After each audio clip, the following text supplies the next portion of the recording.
As marketers, we're always focused on so many metrics. To really scale a business, you need to get really obsessive about two metrics, which is your and your. As the leader of the team, my job is to make sure that I'm looking at those two versus trying to get caught up with the small little details that you miss the big picture. Marisha Lakhiani, an expert marketer with years of experience, grew Mindvalley, an edtech solution from $30 to $100 million enterprise. Marisha is on the mission to help 1 billion people. What really made me happy is helping people. With Mindvalley, I help people achieve their greatest potential. How you focus on the growth while intensely focus on numbers without losing sanity. There's a couple of things, right? So firstly is making sure you... A lot of people get attracted to the vanity metrics. Everyone talks about the wins. No one tells you about the journey to get there. It's about the consistency. You cannot get caught up with the metrics. The more times you do it, the more effective it becomes. Mindvalley's main growth is to transform 1 billion lives. What's the plan? There's a lot of big ideas that we're working on. And if anything, we're going to have a lot of fun getting there. Organic, paid. How much it's important to balance both of it? You just never know what's going to happen with the market. To future-proof your business, you need to... So Marisha, thank you so much for being on the show today. I'm so happy to be here. Thank you for inviting me. Yeah, truly appreciate it. I would love to like explore your journey a little bit, like how your journey started from. And I was watching that, like being on Make the Pitch season 2, which was like 12 years ago. Where you and I think your partner were actually pitching the offer. I think the product was Chaos, something like that. At to the point where you are Chief Growth Officer right now on Mindvalley. Like how that journey looked like for you personally. Okay, so it was so fun. Don't watch that. So anyone listening to this podcast, do not watch that episode. This is when I first graduated. So basically, growing up, I always knew I wanted to be an entrepreneur. I just knew it. Okay. And I decided to study business. Actually, I decided to study a bunch of things, but my parents always said that I would never succeed in them. So I ended up studying business because it was like the most general thing I could study. But I was always doing something entrepreneurial. So for example, when I was 6, I was selling t-shirts. I would design my own t-shirts and sell it. When I was in university, I actually started sourcing things from bazaars and I would sell them. So I would sell them at 400% markup on eBay. So I had an eBay store, which was generating tons of money. So basically that was how I was funding my whole university. And then at one point I started creating Legos. I used to source Lego memorabilia and like Star Wars memorabilia because I was a huge Lego and Star Wars fan. And I started selling them to George Lucas and Jeff Bezos. So that's how big my clientele became.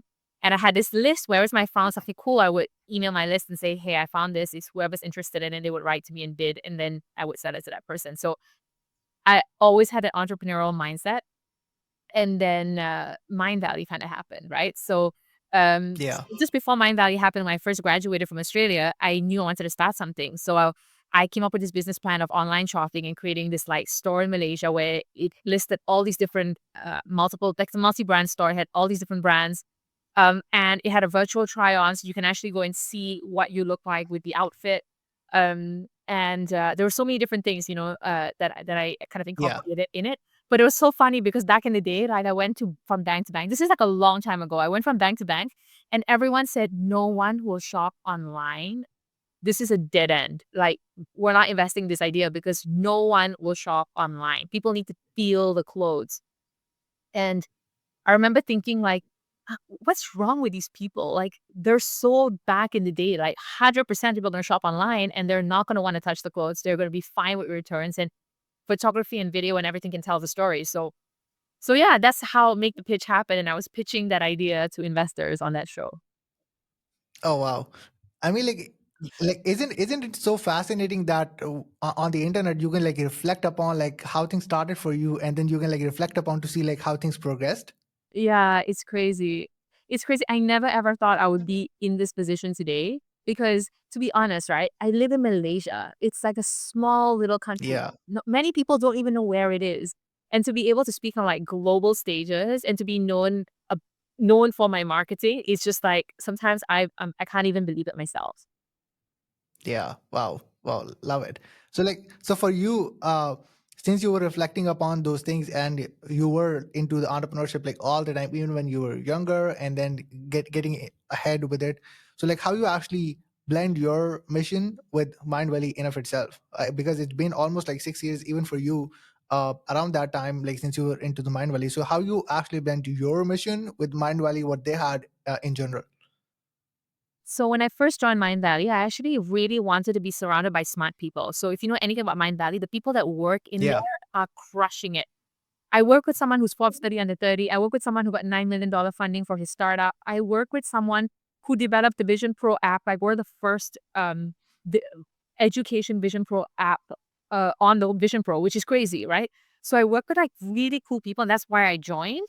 But part of my mission, like what really made me happy is kind of like helping people because I really just like someone's day being better because I helped them or I inspired them or I said something, Mm. did something that made it better, right? And it's incredible that with Mind Valley, I help people achieve like their greatest potential. So people like I get everywhere I go, like even at events or people write to me on email or things like that, they always tell me how they were going through a really hard time. Like they went through a divorce and they felt like there was they had nowhere to go. They were just stuck and they've discovered Mind Valley and realized that they could build themselves up, right? Be it that or like someone whose parents put them down and they felt like they were not going to amount up to much, but then they realized they could discover public speaking and then now they're speaking on stage everywhere.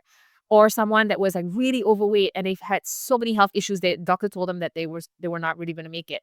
But then they did wow fit and then they lost a full ton of weight and now they're just living their best life. They found love. They have 2 kids and they're just living their best life. So for me, it's like being able to be a catalyst in that story, in everyone's story, makes me happy. It just feels like at least I'm not, whatever I'm doing day to day, like even though it might be hard some days or it might be super easy some days, at least that what I'm doing is having a positive impact in someone's life. Someone is waking up feeling a little better. So I think that's where the mission kind of aligned. And then that's how I stuck it out as well. And a part of that, it's like I'm very excited and entrepreneurial and big visionary and things like that. So working with Vision is just like the dream because he's exactly like Yeah. that. That when we're in meetings together, it just feels like, oh my God, we can achieve this and let's make the targets bigger. Let's go and like set the world's biggest event in Dubai. And he wants to do it too. So he's not trying to clip your wings. He's actually trying to fuel your innovation, which is so empowering because where in the world can I have a job where I can work, play, build. I'm working with the best minds and I'm creating and everything that I'm doing is actually impacting someone's life. So I think it's Yeah. just like every day it just feels like it cannot get better than this. Love it. I mean, like, it's so interesting just to see. So I started like in this like online game stuff like that 6 years ago. I Mhm. didn't got admission into my university, and that's how I had a lot of free time just to get into this like online stuff here and there. And I got it into it by accident. But Yeah. during that time, prior to like getting into it by accident, especially like Vision's content was like one of the very first personal development content I started to like Yeah. going through because it just came in and I'm like I started to realize like I have to do something with my life, stuff like that. Yeah. Yeah. Prior to that I wasn't even like focused on the personal development thing, but that was initially the very first spark that I actually got into this stuff, which is even like insane even right now. I would love to like talk more about the fact for you being on on the C-level executive side into the Mindvalley, where to be honest, not a lot of female actually presents on the top level executive. It and if I think about on fingertips, it's much harder to even like think about. Like I think about Melanie Kinvins, I think the CEO of Canva. She's on that part, so it's pretty hard to even like comprehend about a lot of people out there who's on the C-level executive. So how was it like for you, personally, to be on that spot and being able to transform not only the lives of the other people, but to be the part of the growth of the company? So I think in Mind Valley is a little different because Mind Valley actually does empower women leaders. So like Mhm. there's no bias between men and a woman, but it does Yeah. feel a little more challenging sometimes because you feel like it's just the way we operate, right? It's like the way men are. They're very numbers oriented. They're very like focused and driven and strategy and everything. And women tend to be um, a little more about leadership and caring about their people and making sure everyone's growing and creating the best spaces and environments so people can can can be nurtured into becoming better leaders. So it's a very different style of leadership. Mm. And I think Yeah. that where I've grown so much is being able to merge both, where I can also be numbers oriented and driven and innovative, but also be so so mindful and caring for my people. Like all I care about is how they're growing, what they're achieving, I always want them to shine, and I'm always like rooting for them behind the scenes. Like all my dears win like MVPs, they're all stars, they always get recognized, and that's what makes me super happy what I do, right? And it's so true what you said, because there's actually as many women leaders or women execs as execs named Bob. Mm.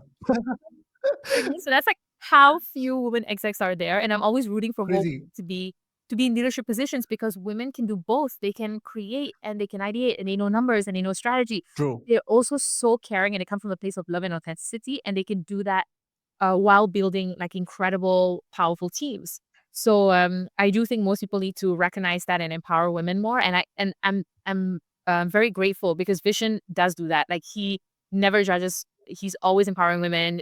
We celebrate Women's Day and Male Appreciation, Women Appreciation Day in the office.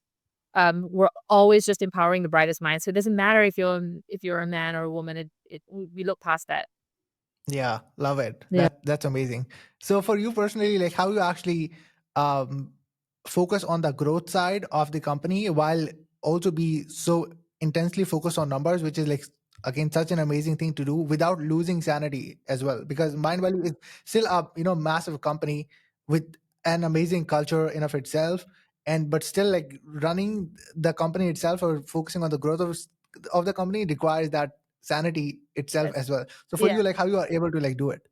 So, I mean, there's a couple of things, right? So, firstly, is making sure you hire the best people, because, to be honest, like A players want to work with A players, and they've actually Hmm. proven this. When you sit next to someone that's an A player, your productivity improves by 17%. But when you sit next to someone that's a B player, your productivity decreases by 6%. So, making sure you have a strong team is like the trick, you know.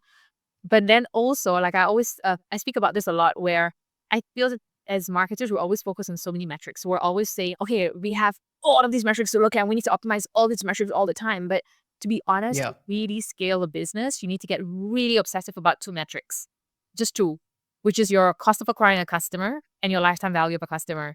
And if you keep playing that dance and you keep optimizing those two ends of the spectrum, you will automatically build a profitable business. So as the leader of the team, my job is to make sure that I'm looking at those two, which is like how efficiently am I attracting customers and how much are these customers spending during their lifetime. That means that's Hmm. retention. That is like if they're buying other products, they're having a great time, they're buying the more expensive products, by growing that LTV, they're staying longer with the business. That shows that I am nurturing them so they have a positive experience, right? So it's a mix of both. And I feel like as marketers, we need to focus on those two, because that kind of makes sure that we're on the right track versus trying to get so Hmm. caught up with the small little details that you miss the big picture. Hmm. Yeah. So cost of acquiring the customer and the lifetime value of a customer, correct? Yeah. Yeah, that's definitely interesting.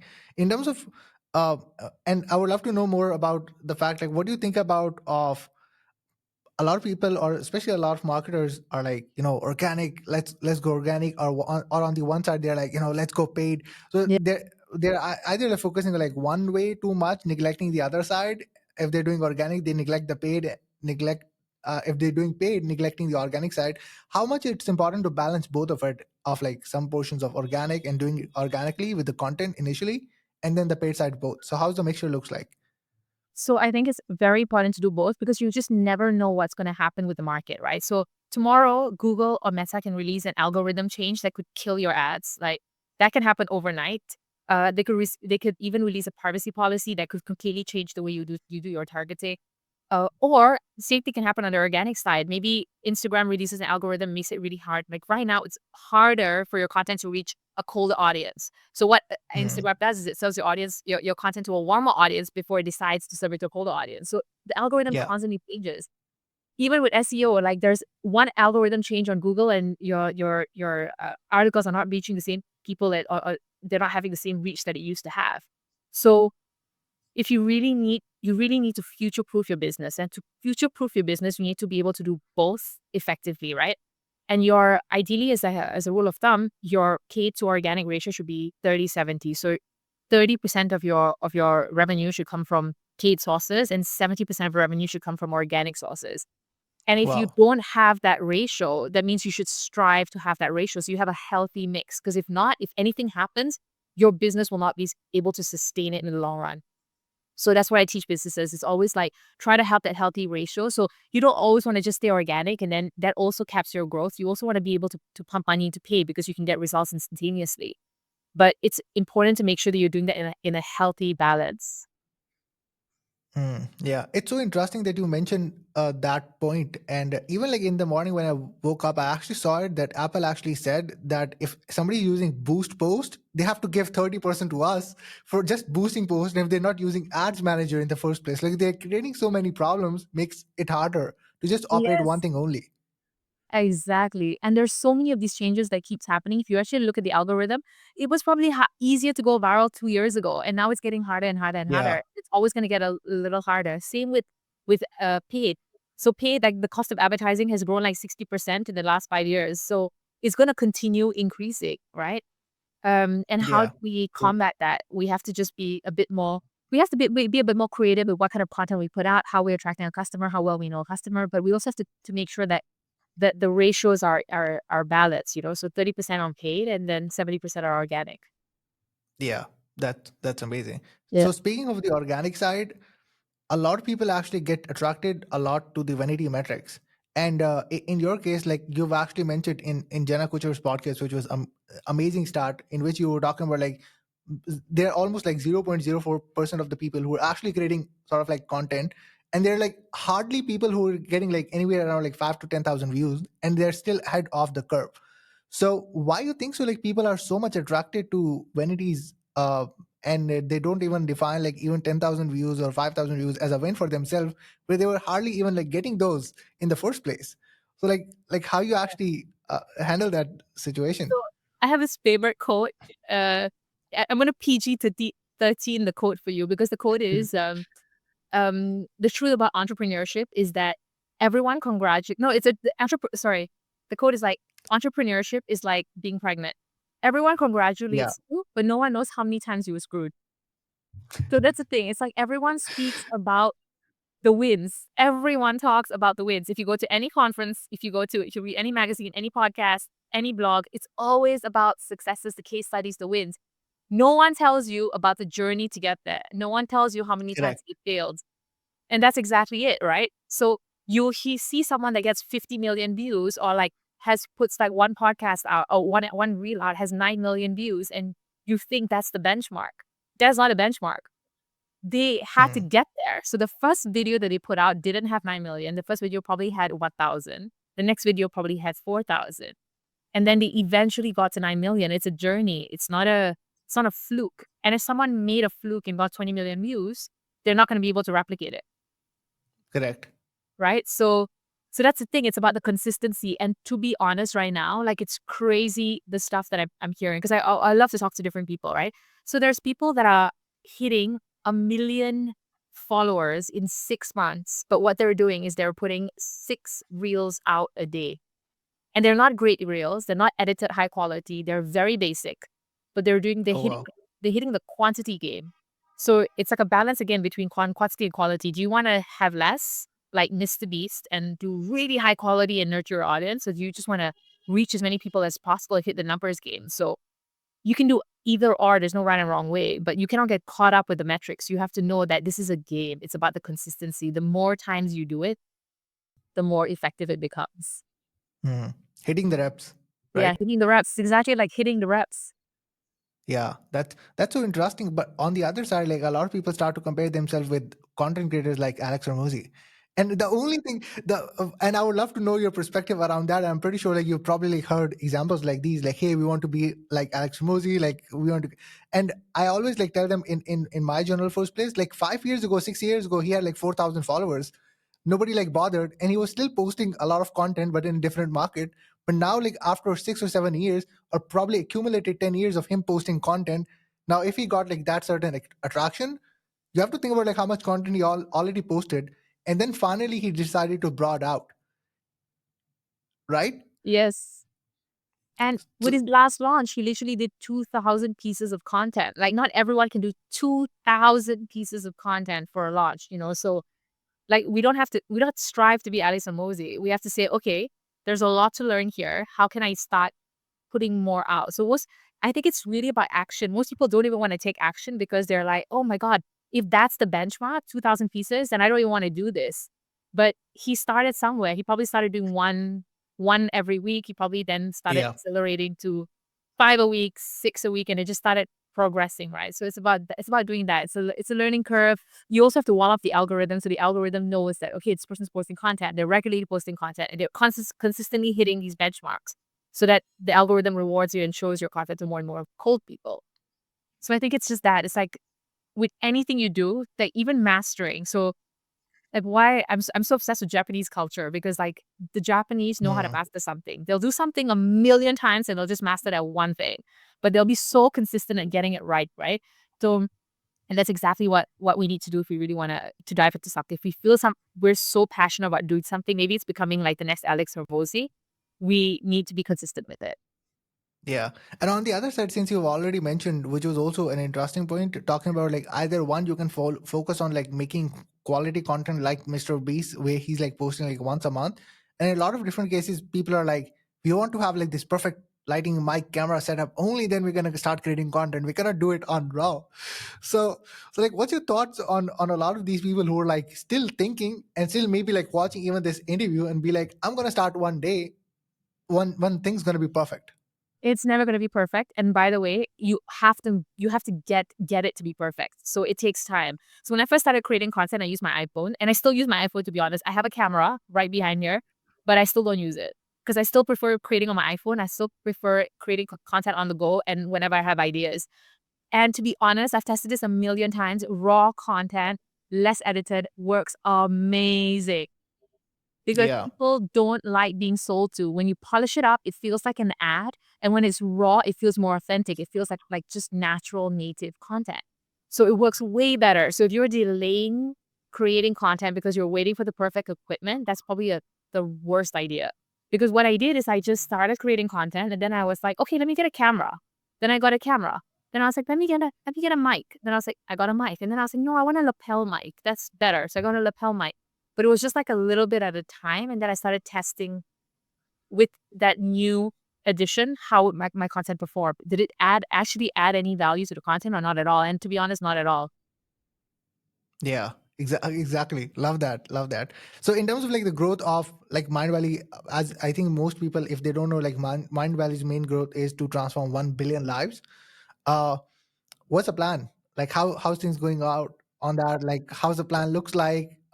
Stuff like that. Because again, like it gave me that personal development in the beginning when I actually started out. So I Right. know the content like that is amazing. We had Christina on the podcast when she was doing her book launch, which was also awesome.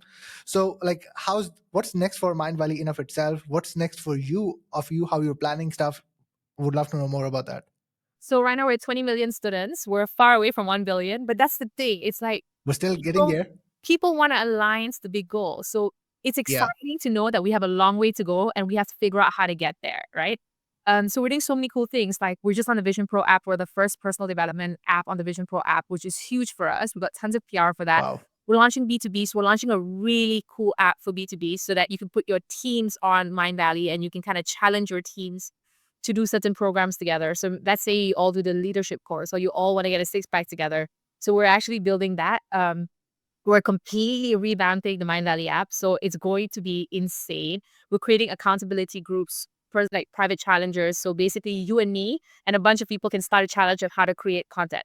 And we can do that within the Mind Mm. Valley app. So there's a lot of big ideas that we're working on. And I'm super excited because I know that this is the right track and this is going to help us get to that million. And if anything, we're going to have a lot of fun getting there. Yeah, love it. It's more around the journey and then the destination. Yeah. And with entrepreneurship, you just pivot and learn and pivot and learn, and you eventually get there and you just get there stronger than you thought. Yeah, love it. One of the final thing I would love to ask before we like actually wrap up is like how to like mentally prepare to do split test about a lot of things, because we actually get caught up about like being uh like thinking about or being more focused on like, hey, we have to like do this regardless like if it works or not, and we not actually go on the data side a lot, and we are going on the emotional side of it and testing stuff, and then like sometimes it just don't work and figuring out why it's not work. So how to be mentally prepared on split testing and focusing on data a lot rather than going on the emotion side when deciding. Yeah. So, I mean, a lot of times you come up with hypothesis, right? So hypothesis is like, I have this idea and I hypothesize means you plan out. So with every test, we always plan it out. So we plan out like, okay, what is the metric of success? What does success look like for this test? And how will we measure it? So how are we going to plan to measure it? Is the measurements in place or not? Do we have to set it out? So once we start planning out the test that way, we decide, okay, what's the sample size for this test? Like how many people need to run through this test for it to be a success or a failure? We have to decide what time frame. So do you want to run a test on a Monday to Monday, like 7 days? Or do you want to run a test for the next 1 month? Or do you want to run a test for like 24 hours and decide, right? Some cases, you might see peaks during Friday, Saturday. Some cases, some businesses, they see peaks during Wednesday. I see peaks during Wednesday and Thursday. So it really depends on your business. And once you start planning out your test and you identify what does success look like and you have your two variations, I think you're going to hit your chances of success like a lot better. And you're going to run more meaningful tests because a lot of people, they run tests. They just want to test because they're like, I want to test more. I want to have all these ideas. Let's test this, let's test this. And it's very random, but they actually haven't planned it out to say, okay, this is the metric for success. This is why I'm testing it. This is the impact that I want to have. Is it going to impact retention or acquisition? Is it going to impact this metric or that metric? When you start planning them out, you and prioritizing them to say, I have all of these ideas. Which one is going to have the biggest impact on my business? He will start to run more meaningful tests. So for example, every test that we have like a list of tests.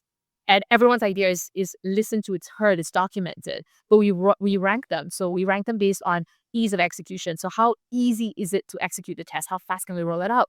Impact, is it going to have an impact on the business? Like what kind of impact? Is it going to be $1 million impact or is it going to be a 10K impact? If it's the test is on like a sales page, it's probably going to have a huge impact. If it's on a website that has little traffic, it's going to have a small impact, right? So what's the impact and what is the confidence that this is actually going to work? How much research have I done around this test saying that this has worked multiple times for so many people and this is actually going to work for us? And once you start planning your test, you will actually start having tons of success with testing. Love it. Begin with an end in mind. Yes, yes. Awesome. Well, Marisha, first of all, thank you so much for being on the show today out there. I will post up all the links in the show notes and the description down below for Marisha. And if you're not following her and her content, you're missing out. That is first of all. And I will also going to post up the link. I will also going to post up the link of Mindvalley. Marisha, any last thing you want to say before we round the show up? No, I just like really proud of you guys for listening to the podcast, learning. I think that's really incredible. I feel like more and more people need to just like put this effort into growing themselves, building their brand, learning, so that they can actually achieve the dreams that they have for themselves. It doesn't matter where you're from. It doesn't matter how big your dreams are. It's the fact that you're putting in this work to make it possible. That's what counts. So it's again that consistency that you need to put in. So I'm really proud of you guys for like diving into education and listening to podcasts like this. Awesome. And again, Marisha, thank you so much. And yeah, guys, thank you so much for listening and watching. And we'll definitely going to see you guys in the next episode. Until then, peace out.